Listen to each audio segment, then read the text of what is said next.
Evet arkadaşlar, merhaba. Bugün sizlerle Bandicam'da nasıl ses kaydını yapabiliriz?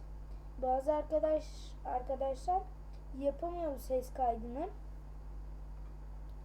İlk öncelikle videoya geliyor zaten.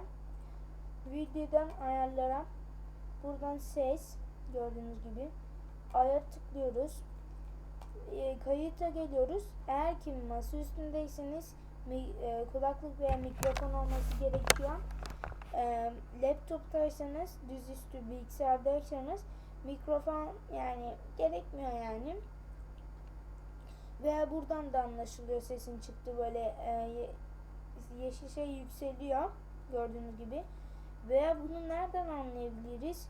Buradan beyaz, konuştuğumuzda beyaz bir şey oluyor. Arkadaşlar, onu ayarladıktan sonra buradan hoparlörlerin karıştırıcısına tıklıyoruz. Buradan mikrofon var.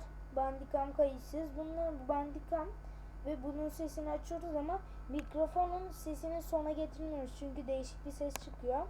Tam böyle ortaya falan getiriyor.